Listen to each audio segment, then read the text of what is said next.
Have you ever wondered why being kind to everyone doesn't always lead to peace? Why does kindness sometimes leave you feeling drained instead of fulfilled? And what if the very thing you thought was your greatest strength is actually holding you back? From a young age, we were taught that kindness is a virtue, and it truly is. But like any virtue, when it's misused or overextended, it can turn into a weakness. Society has conditioned us to believe that being kind to everyone, all the time, is the right thing to do. Yet, that kind of blind kindness isn't serving you, and it's not serving the world either. Let's be clear, this isn't about becoming harsh or cruel. It's about something far wiser: discernment, self-respect, and a higher form of kindness that benefits both you and others in the long run. Think about it. How many times have you shown kindness to people who never appreciated it? How many times have you gone out of your way for someone who kept taking advantage of your good nature? And how often have you sacrificed your own well-being just to keep everyone else happy? When you're kind to everyone without limits, you're not truly being kind.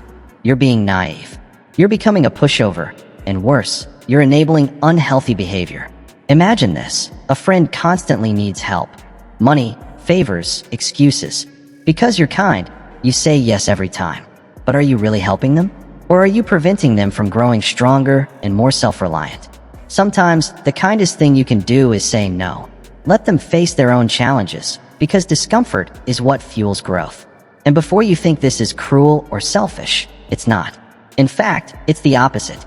It's the highest form of kindness, the kind that teaches responsibility, builds strength, and honors both your time and your energy. True kindness isn't about making people feel good in the moment. It's about helping them grow in the long run. And sometimes, what helps most doesn't feel pleasant. It feels uncomfortable, even painful. Think of a parent who never says no, who constantly gives in to every demand. Is that really kindness? Or is it setting the child up for disappointment when life doesn't bend to their will? The same truth applies everywhere, in friendships, relationships, even at work. When we're kind without discernment, we're not showing strength. We're avoiding discomfort. We trade short-term peace for long-term problems. This isn't about becoming harsh or uncaring. It's about developing wisdom, the ability to know when kindness truly helps and when it only holds people back. Take the workplace, for instance. How often have you covered for someone who wasn't doing their job? You fix their mistakes, meet their deadlines, make excuses for them, all in the name of kindness. But what happens? They never improve. They never grow. And you end up stressed, overworked, and frustrated. That's not real kindness. True kindness challenges people to rise, to take responsibility, and to become better. The real act of kindness in that situation is having an honest conversation, holding the person accountable and giving them a chance to rise to the challenge. When we stop being kind to everyone, we create space for something far greater: respect. Respect for ourselves, for others, and for the truth.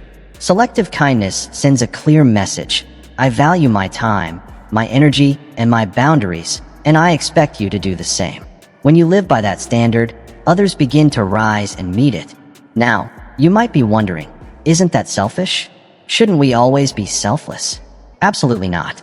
There's a big difference between being selfish and having self-respect. You can't truly be kind to others until you've learned to be kind to yourself. Think about it. If you constantly drain your energy to please everyone else, what's left for you? You can't pour from an empty cup. That's why it's essential to stop being kind to everyone and start being kind to the most important person in your life: yourself. When you respect your own boundaries, when you treat yourself with care and dignity, you create a well of genuine kindness that flows naturally to others. Let me share a story. Years ago, I had a client who was drowning in his business, working 80-hour weeks, barely making ends meet, and feeling utterly miserable. He was undercharging for his services, taking on clients who couldn't afford him, and bending over backward to meet every demand, no matter how unreasonable. When I asked him why, he said, "I'm just trying to be kind. I want to help people." But the truth was, he wasn't helping anyone. His clients weren't getting the best of him because he was spread too thin. He couldn't invest in improving his business or his skills because he was barely surviving. And worse, he was teaching his children that it was acceptable to be taken advantage of in the name of kindness. So, I gave him some tough love. I told him to stop being kind to everyone. I told him to raise his prices, be selective with his clients, and start valuing his time and expertise. And you know what happened? His business took off. He began working with clients who truly appreciated his services. He had time to grow, to sharpen his skills, and to expand his reach. Most importantly, he was happier, finally able to be kind to himself, his family, and the clients who genuinely valued his work. That's what happens when you stop being kind to everyone. You make room for genuine kindness, the kind that flows from abundance, not exhaustion. The kind that uplifts both the giver and the receiver. Now, this doesn't mean you should never be kind to strangers or those you barely know. Random acts of kindness can be powerful and beautiful, but even then, discernment matters. Ask yourself, is this kindness truly helping, or am I just doing it to make myself feel better? Because here's the truth. Much of what we call kindness is really about comfort. It's about avoiding conflict, keeping an image, or feeling like a good person. True kindness, however, isn't always easy. It's not always pleasant. Sometimes, it's uncomfortable, even painful. It's telling a friend the truth when it hurts, holding someone accountable when it's easier to stay silent, or saying no when it would be simpler to say yes. That's the kind of kindness that changes lives. Sometimes, the hardest thing to do is the kindest thing of all. Saying no to someone's request, even when you know it will disappoint them, might be the greatest act of kindness in the long run. Let's talk about relationships for a moment. How many of you have stayed in one that no longer served you, simply because you didn't want to hurt the other person? How often have you bitten your tongue, swallowed your truth, or tolerated disrespect? All in the name of being kind. That's not kindness. That's fear. It's a betrayal, not just of yourself, but of the other person too. When you avoid honesty, you rob both of you of the chance to grow, to find something truly fulfilling, to experience real respect. True kindness in relationships is rooted in honesty. It's about setting clear boundaries, speaking truth even when it's uncomfortable, and walking away when things no longer align. Because that's the only way both people can evolve. Now, let's shift to parenting. Here's where misplaced kindness can cause deep harm. Many parents, in an effort to be kind, shield their children from discomfort, giving in to every demand, fixing every problem, smoothing over every obstacle. But what happens to those children? They grow up unprepared, lacking resilience and problem-solving skills, unable to handle disappointment or failure. Is that true kindness? I say no. Real kindness is preparing your children for the real world. It's allowing them to fall, to struggle, and to learn. It's teaching them the value of hard work, patience, and perseverance, even when it feels harsh in the moment. Because in the end, that's the greatest act of love you can give. And some of you might be wondering, but Jim, doesn't the world need more kindness? Yes, it absolutely does. But what the world truly needs is wise kindness. Kindness rooted in truth, discernment, and strength. Kindness that uplifts, empowers, and challenges people to become the best versions of themselves. Think about the people who've had the greatest positive impact on your life. Were they the ones who always agreed with you, who never challenged you, who made everything easy? Or were they the ones who pushed you, who told you the truth even when it stung, who believed in your potential enough to demand more from you? I'd bet it's the latter. Because those people, the ones who dared to be honest rather than merely nice, showed you the highest form of kindness. They respected you enough to tell you what you needed to hear, not just what you wanted to hear. They cared enough about your long-term growth to risk temporary discomfort. That's the kind of kindness the world truly needs, and it's the kind you cultivate when you stop being kind to everyone. Now, let's talk about kindness in the context of personal growth. How many of you have delayed your dreams, your goals, your ambitions, all because you were too busy being kind to everyone else? How many times have you put your own needs aside to make others comfortable? That's not kindness, that's self-sabotage. And it doesn't just hurt you, it hurts the people around you. When you neglect your potential, when you settle instead of striving, you rob the world of your gifts and contributions. True kindness isn't about sacrificing yourself on the altar of other people's wants. It's about becoming your best self so that you have more to give. It's about pursuing excellence, fueling your passion, and nurturing your well-being so that your light can shine brighter for others. Ask yourself this: who can truly make a greater difference? Someone exhausted, resentful, and stretched thin, or someone energized, fulfilled, and focused because they've invested in their own growth? The answer is clear. When you stop being kind to everyone and start prioritizing your own growth and success, something powerful happens. Your capacity for true kindness expands. You become a source of inspiration, a person others look to as proof that strength and compassion can coexist. You build wealth and resources that allow you to make a lasting impact. You gain wisdom and skills that empower you to lift others higher. That's why it's so important to stop being kind to everyone. When you do, you create space for a higher purpose, for excellence, for achievement, and for making a real difference in the world. Now, let's talk about kindness in the context of relationships. How many of you have stayed in toxic friendships simply because you didn't want to seem unkind? How many have tolerated disrespect, negativity, or drama because you thought that's what loyal friends do? That's not kindness. That's a lack of self-respect. And it doesn't just hurt you. It reinforces destructive behavior. When you allow toxicity to remain in your life, you send a message that it's acceptable. True kindness in relationships means setting healthy boundaries. It means having the courage to walk away from those who drain your energy or hold you back. Yes, it may feel unkind in the moment to distance yourself or end a friendship, but in the long run, it's the kindest thing you can do for both of you. When you approach relationships with discernment and self-respect, you make room for meaningful connections. You attract people who value, respect, and inspire you. Those deep, authentic relationships are worth far more than surface-level friendships built on misplaced kindness. Now, let's shift to kindness in giving and charity. This is another area where blind generosity can backfire. How many of you have given money to every person who asked, donated to every cause, or volunteered for every opportunity, only to feel exhausted, drained, or even resentful? When you give without discernment, you spread yourself too thin. You end up helping no one effectively, not even yourself. True kindness in giving is about being intentional, choosing causes that align with your values and efforts that create real, lasting change. True kindness in giving is about aligning your actions with your values, giving where your time, energy, and resources can create the greatest impact. It's about generosity that's sustainable, that doesn't drain you or leave you feeling resentful. When you stop being kind to everyone and start giving with purpose, your impact grows. You channel your efforts toward what truly matters, allowing your contributions to be deeper, more meaningful, and far-reaching.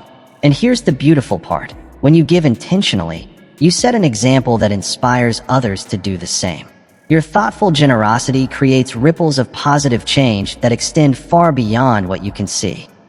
Now, you might be thinking, but Jim, if I stop being kind to everyone, won't people see me as selfish or mean? My answer? It doesn't matter. What matters is who you truly are, not what others assume you to be. When you choose authenticity over approval, yes, some people might be disappointed. You may lose a few fair-weather friends. But the people who genuinely value you will respect you more. They'll appreciate your honesty, your integrity, and your courage to stand firm in your beliefs. And here's the irony. When you stop trying to please everyone and start being true to yourself, you actually become kinder. Not in a superficial, people-pleasing way, but in a grounded, meaningful way. You become someone others can trust, someone who speaks truth, makes hard choices, and stands for what's right. Now, let's talk about kindness and leadership. Whether you're leading a company, a team, or simply leading yourself, understanding selective kindness is essential. Many believe that being a kind leader means always being agreeable, always saying yes, always accommodating everyone's desires. But that's not kindness, that's avoidance. That's fear disguised as compassion. True kindness in leadership means making tough, sometimes uncomfortable decisions for the greater good. It's about having the courage to do what's right, not just what's easy. True kindness in leadership is about accountability. Having the courage to push people beyond their comfort zones so they can reach their full potential. Think about the best leader you've ever had. Were they the one who always agreed with you, told you only what you wanted to hear? Or were they the one who challenged you, who spoke hard truths, who believed in you enough to expect more? Chances are, it was the latter.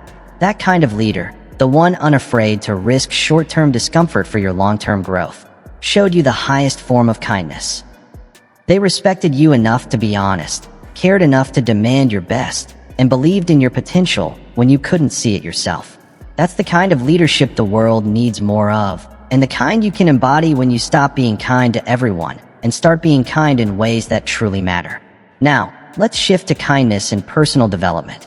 How many times have you read self-help books, attended seminars, or promised yourself a change, only to fall back into old habits? And how many times did you comfort yourself with, "It's okay, I'll do better next time"? That isn't kindness. It's complacency. True kindness toward yourself means refusing to settle for less than you're capable of. It's about holding yourself to higher standards, being your own toughest critic and biggest supporter at the same time. It's about stepping outside your comfort zone, confronting your fears, and doing the hard, uncomfortable work of growth. Because when you stop being kind to everyone, including yourself, you finally make room for transformation. Real transformation begins when you stop making excuses and start demanding excellence from yourself. When you refuse to settle for mediocrity, you naturally inspire others to do the same. Think about it. Who's more inspiring? Someone who always goes easy on themselves, staying comfortable and unchanged, or someone who constantly challenges themselves to grow and evolve? The answer is obvious. When you stop being kind to everyone, including yourself, you become a source of inspiration. You show others what's possible when you commit to constant growth and self-improvement. Now, let's talk about kindness in communication. How many times have you avoided saying what you truly think because you didn't want to hurt someone's feelings? How often have you sugar-coated the truth or avoided difficult conversations in the name of kindness? That's not kindness, it's avoidance. It's a disservice to both you and the other person because it robs you of honesty, growth, and real understanding. True kindness in communication is rooted in honesty. It's having the courage to speak the truth, even when it's uncomfortable. It's respecting someone enough to share your genuine thoughts and feelings. When you stop being kind to everyone and start communicating with authenticity, you create space for real understanding, for meaningful conversations, and for deeper human connections. And here's the best part. When you speak with honesty and integrity, you give others permission to do the same. You create an atmosphere of trust, openness, and respect where genuine connection and growth can truly thrive. Now, you might wonder, if I stop being kind to everyone, won't I become cold or uncaring? Absolutely not. In fact, the opposite happens. When your kindness becomes intentional and guided by purpose, it gains depth. It becomes stronger, wiser, and far more meaningful. Which is truly more valuable? A kind word carelessly offered to everyone, or a thoughtful act of kindness directed at someone who genuinely needs it? Which carries more weight? Shallow niceness that avoids conflict, or honest feedback that helps someone grow? The answer is clear. When you stop being kind to everyone, you make room for a deeper, more meaningful form of kindness, the kind that truly changes lives. Now, let's talk about kindness in the context of time management. How often do you feel there aren't enough hours in the day? How often are you running from one obligation to another, constantly stressed and behind? And how much of that comes from trying to be kind to everyone, saying yes to every request, every invitation, every demand on your time? That's not kindness. That's poor boundaries. True kindness in time management means being selective with your commitments. It's learning to say no to good things so you can say yes to great things. It's about respecting your own time and energy so you can give your best to what truly matters. When you stop being kind to everyone and start managing your time intentionally, you create space for deep focus, genuine relationships, and personal growth. And here's the irony. When you stop trying to please everyone and start prioritizing what truly matters, you actually become more valuable to others. You're more present in your relationships, more productive in your work, and more impactful in your contributions to the world. Now, let's explore kindness in the context of self-care. How many of you constantly neglect your own needs in the name of helping others? How many of you put everyone else's well-being before your own? That's not kindness, it's martyrdom, and it's not sustainable. When you constantly put others ahead of yourself, you eventually burn out. You run out of energy, patience, and the ability to truly care for anyone. True kindness begins with self-care, recognizing that you can't pour from an empty cup. Taking care of yourself isn't selfish. It's essential if you want to be genuinely kind to others. When you stop being kind to everyone and start prioritizing your own well-being, you create space for sustainable kindness, the kind that's patient, deep, and genuine. Ask yourself this: who can be kinder?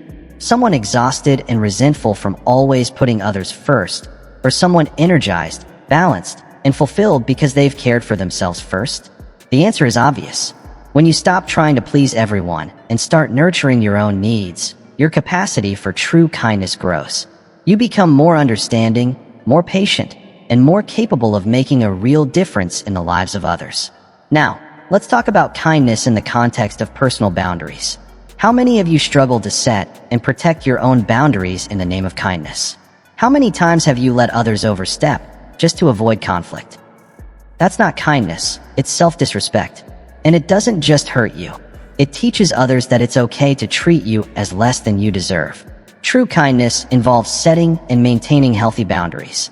It's about teaching others how to treat you and respecting yourself enough to say no when something goes against your values or well-being. When you stop being kind to everyone and start setting clear boundaries, you create relationships built on mutual respect and understanding.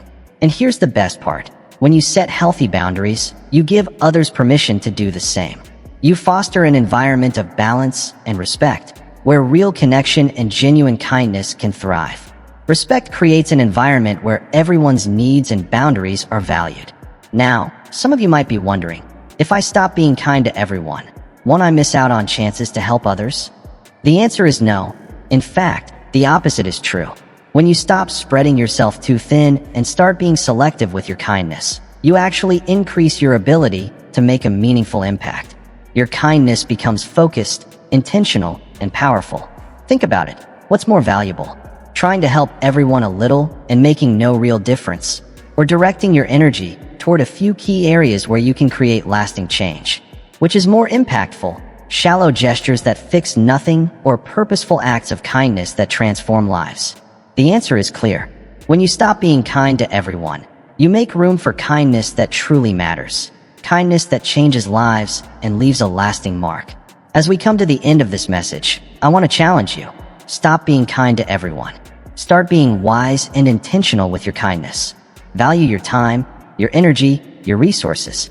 Learn to set boundaries, say no, and focus on what truly matters. It won't be easy. You'll face resistance from others and even from yourself. You might feel guilty or uncomfortable at first, but it's worth it. Because when you stop being kind to everyone, you rise to a higher form of kindness, one rooted in wisdom, self-respect, and purpose.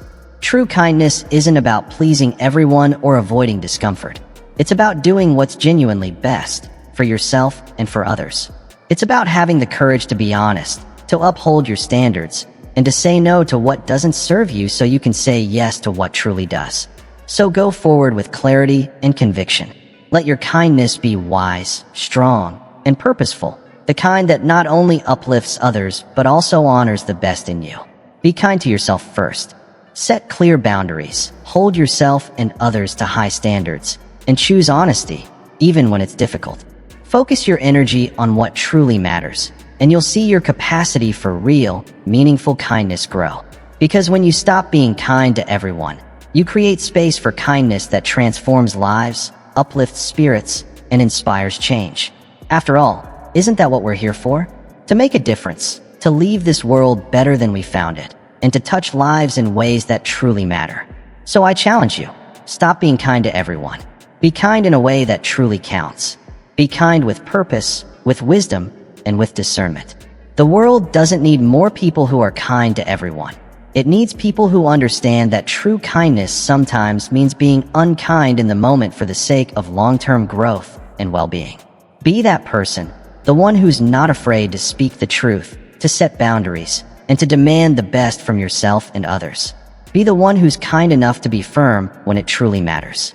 Because that's the kind of kindness that changes lives, transforms the world, and leaves a lasting legacy. So go forward. Be kind, but be kind with wisdom, with strength, and with purpose. Be kind in a way that truly makes a difference. Wishing you health, happiness, and fulfillment. And don't forget to subscribe to my channel, Mindset Daily.